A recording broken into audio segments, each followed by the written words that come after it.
Hey boys, okay, this time our focus is on the second type of graphs we're going to look at, which is velocity time graphs. And you look at those first two dot points, and that's our key understanding. If you remember nothing else, this is what we have to remember. Okay, this time we're still looking at the slope or gradient of the line, but this time on a velocity time graph. Right? It's not the velocity, which was what it was for position time graphs. Okay, but for a velocity time graph, the gradient is the object's acceleration instead. Okay, it's the acceleration. It's the rate at which velocity changes with respect to time. Okay, second one is the area under the graph. This time is the object's displacement, and we'll see why. We'll look at a really simple example first, and then we'll look at a harder one. Okay, so first of all, velocity, of course, and acceleration, they're both vectors. So you might remember where if we had some graphs where we only needed a positive on the y-axis, we also need a negative because it's a vector. Okay? All right, so let's look at our first task before we kind of dive in, just so that we understand what's going on. It says now, categorize the following as either positive or negative acceleration. In other words, acceleration or deceleration. So if we're moving in the positive direction, if we look at A, moving in the positive direction and speeding up, of course, is acceleration. Moving in the negative direction and slowing, positive direction but slowing down, it is deceleration. If you're moving backwards and speeding up, that's an interesting one. You could say, well, it's negative acceleration because you're accelerating in the negative direction. You could be tempted to put deceleration if you wanted to. Similarly, moving in the negative direction and slowing down, your net force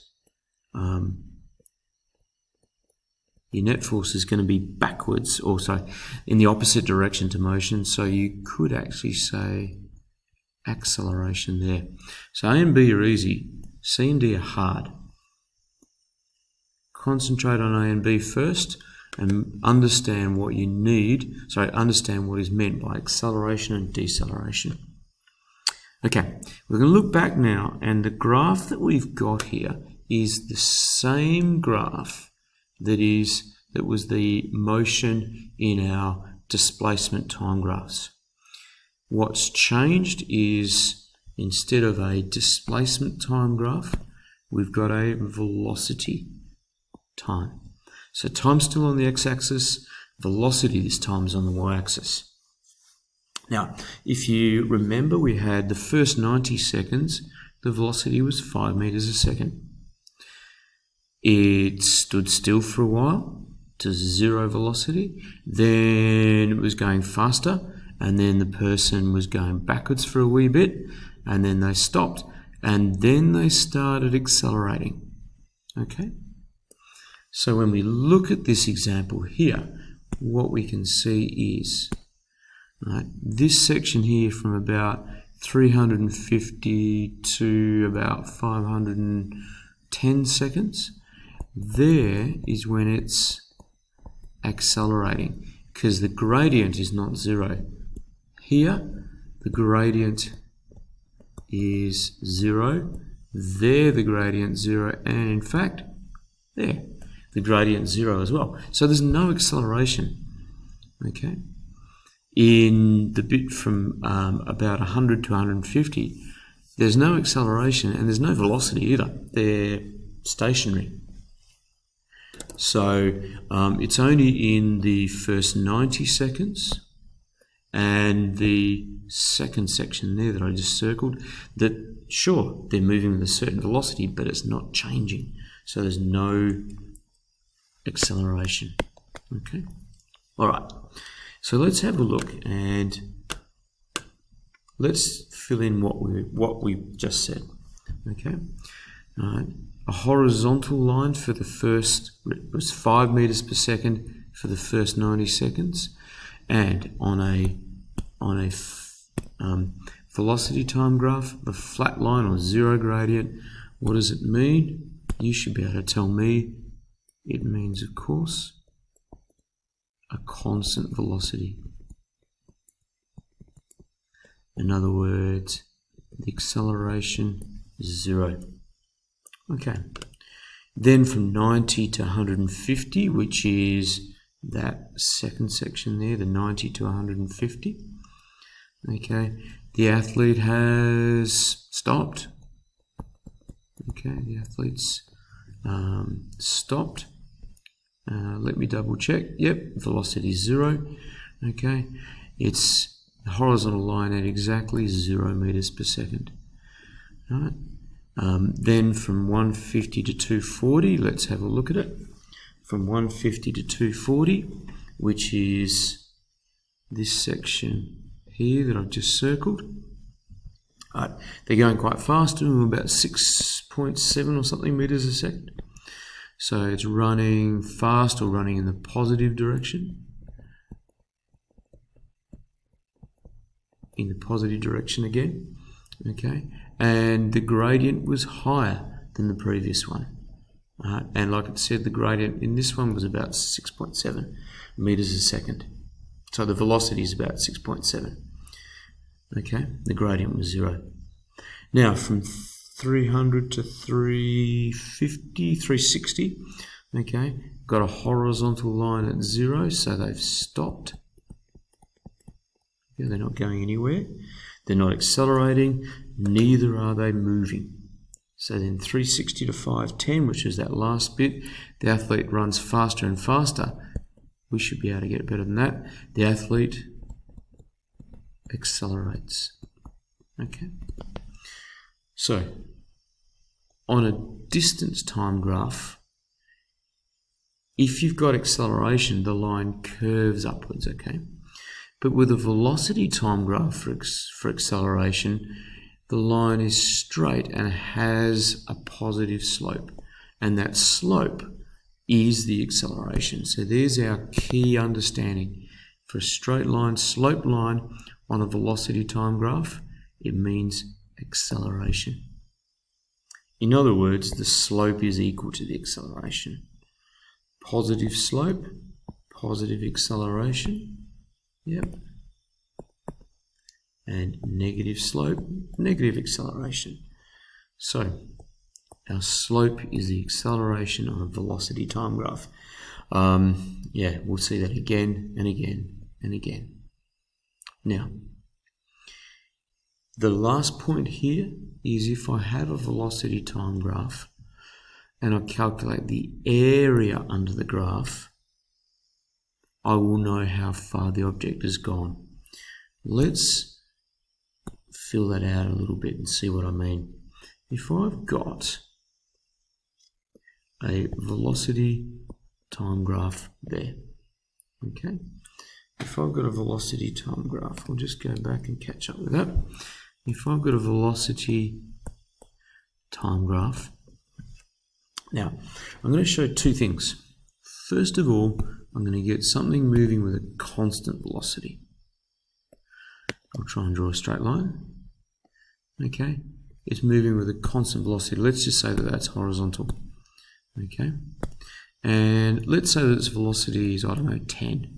So that would be 5. And let's say it's gone for 2, 4, 6, 8. Let's say it's gone for 10 seconds.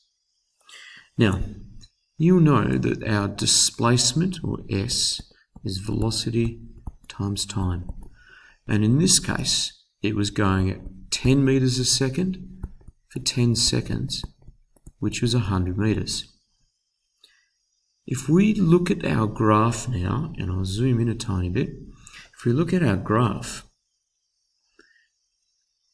if I put a line down there, and if I shade that area there, what we've got is a rectangle. And the area of that rectangle is the velocity, which is that height there, which is 10 meters a second. Okay, so there's 10 meters a second. And the area again is the velocity, so the height times the width, which I've just highlighted, the width is the time, which was also 10 seconds. So by finding the area is 10 seconds by 10 meters per second, it's 100 meters. So this shows you with one simple example here how the area under a graph is the distance that it's traveled. Okay. Now I'm going to delete a couple of the annotations that I've done. If you haven't copied those down, go back a wee bit and make sure you've got those. Okay, so there's that first graph. I'm going to draw a second graph now. And we'll do the same calculation, but this time our graph is, let's get something that stands out. Now this time, instead of at a constant velocity, we'll start at 0 and make it nice and easy. And I'll get it finishing at 10. In fact, I'll go there. Instead of going at a constant velocity, it starts at 0 and increases with a steady acceleration up to 10 meters per second, and it took 10 seconds to do that. Here's our question. How far did that second person, the light blue one, how much distance did that cover? Well, if we look at it, our displacement is our, I'll do it in blue, average velocity times the time. Now, our average velocity is v plus u on 2 times the time. Final velocity was 10, initial velocity was 0, and it took 10 seconds. So, oops, times 10. So in this case, it covered 50 meters. Our average velocity was 5 meters per second. Now, how can we work this out from the graph? It's the same thing. It's the area under the graph. And all I'm going to do now is exactly that. Find the area under the graph. So if I go, here's a triangle there. We want the area of that triangle. The area is half the base times the height. That's the area of a triangle. So half the base, if you like, is 5, because the base was 10. Our height is 10. There's our height there. And it covers 50 meters. So there's two fairly simple examples that show you that for a velocity time graph, the area under the graph is the displacement. Okay? Right. To understand this better, let's look at a couple of examples. So scroll down and let's have a look at them. And we'll start with question 1. And so a little bit like what we saw before in our displacement time ones, except of course this is velocity time. So with A, there it is, a horizontal line simply means no acceleration. In other words, it's got a constant velocity. Okay? A straight diagonal line, so B means there is some acceleration. But then C means a gradually sloping line would, I guess you'd say, low acceleration. And then a steeply sloping line means greater acceleration. Okay. So again, the key concept for that one there is that, you know, the gradient of that line shows you its acceleration. Notice how they're all straight lines as well. So it's constant acceleration.